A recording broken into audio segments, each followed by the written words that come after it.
That sign there is from the outside, my first full-time academy from 1998, exactly as I had it done. And it's just got so many, you know, that's the days of, you know, no money, trying to get things together. Nobody else understood what this was like as a business. Nobody even had the business at that point, do you know what I mean? So it's got all those connotations for me where I'm looking and going, oh my God, this is absolutely brilliant.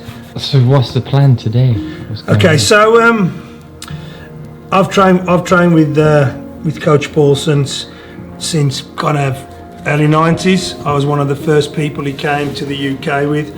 The lineage is very similar, so my lineage is Guru Danny Nasanto through my main martial arts instructor Rick Young. So Coach Paulson was also he's recognised by Hicks and Gracie as being the guy that introduced him to leg lock. So people are talking about the training with the Gracies. He was a garage student of Orion Gracie, Hicks and Gracie. I think he's a 6th degree black belt under Higa Machado, and you know, we speak about what makes an instructor great like this. For me, it's his access to information that is applicable and doable. So as an MMA fighter, his art is slightly different in the fact that it's about being effective and being effective really quickly. And he's an absolute exponent of, you know, in Shuto, for example, there'll be something like 150 leg locks. There'll be a lock flow that has 40, 50 lock flows in it. And he's got all that, he retains all that.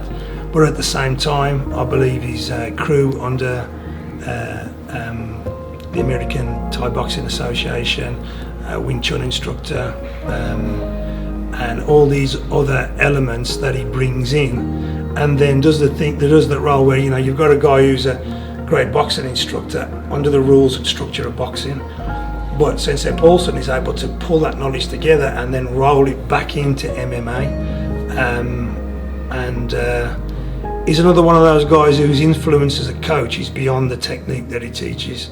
Drop, step and shuffle and face this way, and then turn with your head down, twist, and your elbow. Shuffle. So give more of a twist. I want you to twist in the back wall. Twist. Whoa! But don't hit him hard yet. Just techniques. Technical form. No power. That's it. Just like you're swinging a baseball bat. Like this. Watch. Looks like I got a bat.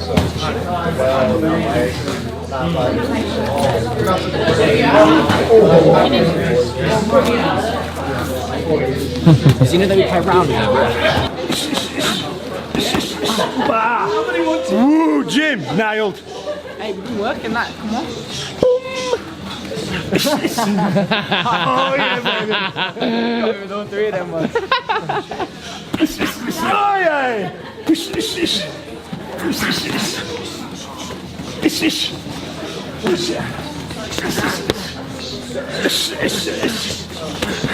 Oh, let's have myself out for that one.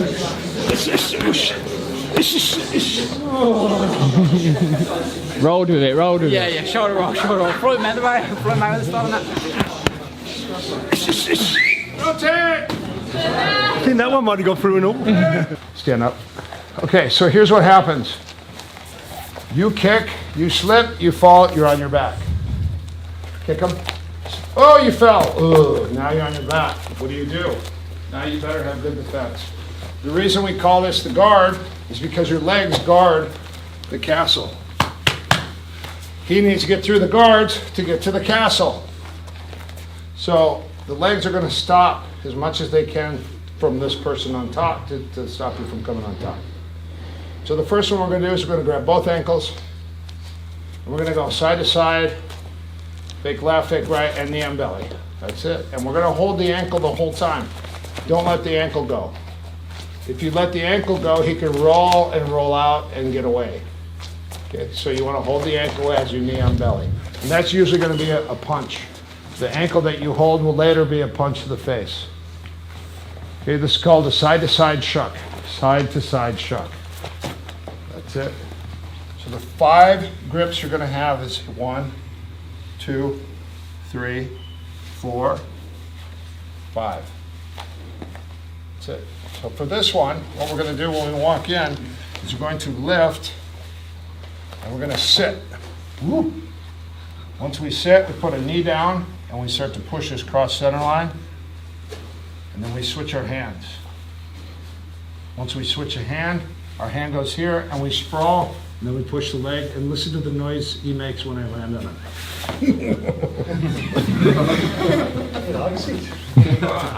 So once you lift, you sit, put your knee down, push this past center line, switch your hands, put your hand out, then push the leg, and as I push the leg, drop my hips, and I get off my knee, and I land on them. Oh. Let's look at the toe hold. 1, 2, set, pass, sprawl, slap, figure 4, step to cover, roll, bang, there's a toe hold. That's on. Got it?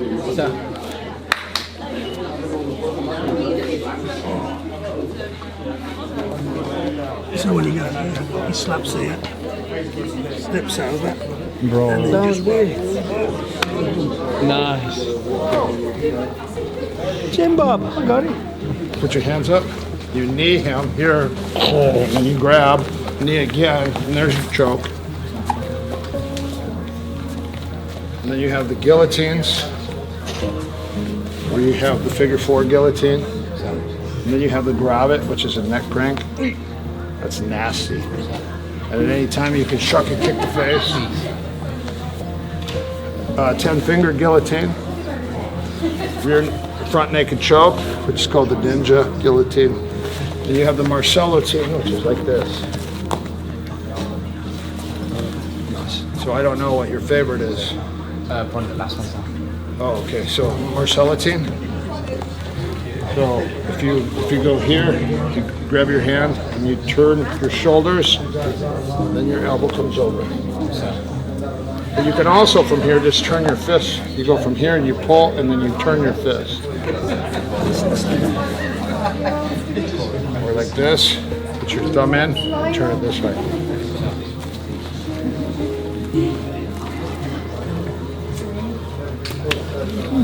That is nasty, kid. So on this one, you can grab the toes or you grab the shins. Ready? You're going to take the shins, you're going to put them right here. You're going to keep your knees pinched. The reason you pinch your knees, if I don't, he can sweep me. So I keep my knees pinched because I do William John. So I go like this, and then you slide. And then, one more time. So you're going to walk, you're going to grab, you're going to put them together and pinch. Then you're going to open. As soon as I open, I pinch again so he can't bring his knees back up. Now I just use that as a slide.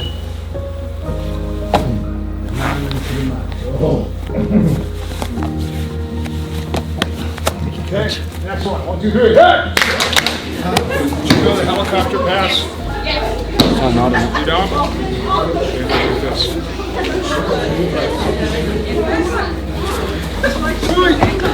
This is the end of this one. Watch this. This is the end of the fight. He blocks. Now you go here. You come here.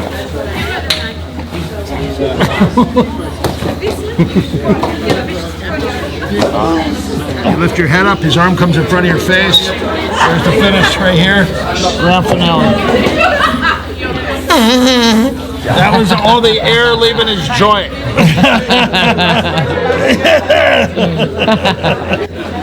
One. Sit on his legs. And you fall. Look at the elbow. Oh my gosh. Block. Punch. Punch.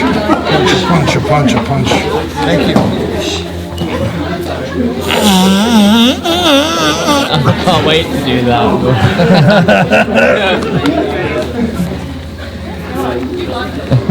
And everyone always says, it was just air in my joint, that's what popped. I had air in my until the next day the arm the size of a softball.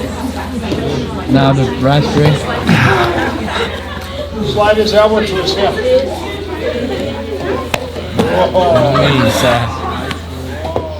But this is an easy sweep.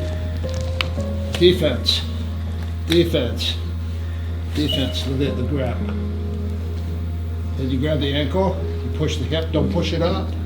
Because he'll do the splits. You can do the splits right here. Base.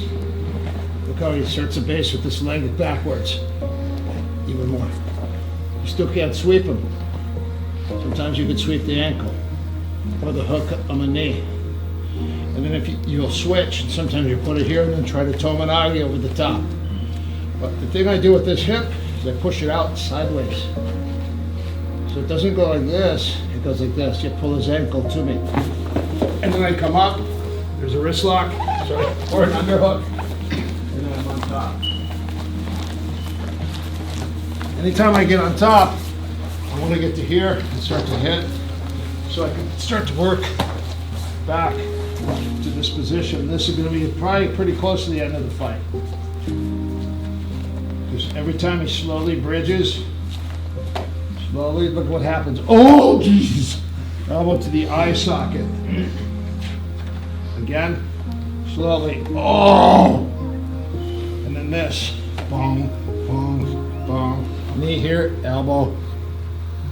His arm comes out. That's the end of the fight. Crack!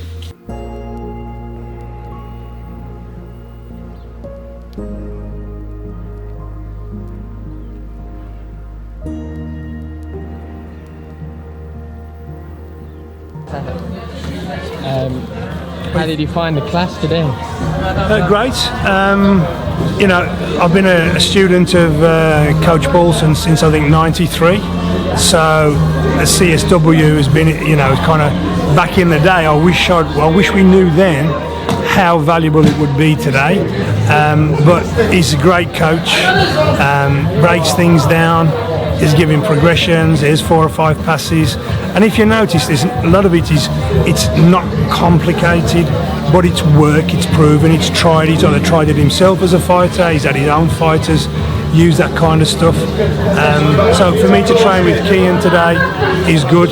You know, as we've said a couple of times, he's on his water load, on his cut. He fights on Saturday, so I really wanted to be there with him and just, you know, make sure that, you know, he can train, he can get some enjoyment, keep his mind off having no food and going home to eat fish now and whatever else. And it's a pleasure for me to train with my son. You know, he's a different level now. You know, his shots, he fires his shots in. You know, he's got the techniques. He's got some great guys there, Dave Lee, James Evans, Nicole. They're all guys that, you know, that have been around CSW for a long time. They're part of the CSW UK family, part of the broader picture. So for him to get some input from those guys, even their own little variations, because one of the things about CSW is we're all, some part of us is outside of it. So whether your boxing coach is outside of it, or we know my jiu-jitsu coach is Braulio Estima, we've all got little tweaks. Me, when I come to a situation like this and my coach is there, Erik is there, I tend to stick to exactly what it is that he's saying for the seminar. A lot of the stuff in there is not new to me, but I'll take that instruction there and then as it is. I want to take it away. You know, there'll be little things in there that, you know, that I'd look at and go, from an instructor's point of view, like the hip through on the bulldog choke. The other stuff, whether you block with the knee, whether you pass with the arm, and those type of things, they're standard. And I think, you know, the idea of James sharing it with him is really cool to feel James's energy, but also just for me, just to go, he showed that's exactly what I'm going to drill. From Kian's point of view, that's another night gone, more calories burnt. I want him to have a strong connection with Coach Paulson, with his wife Tanya, with the CSW, because I really do believe, for me, it's one of the greatest camps there is. And at the end of the day, yet again, I'm back with a coach I've been with 20 odd years. This is what I love. This is what I like to do. Do you know what I mean? I like to be in this environment with the like-minded people. I like to train. I like to practice martial arts. So happy days for me, bro.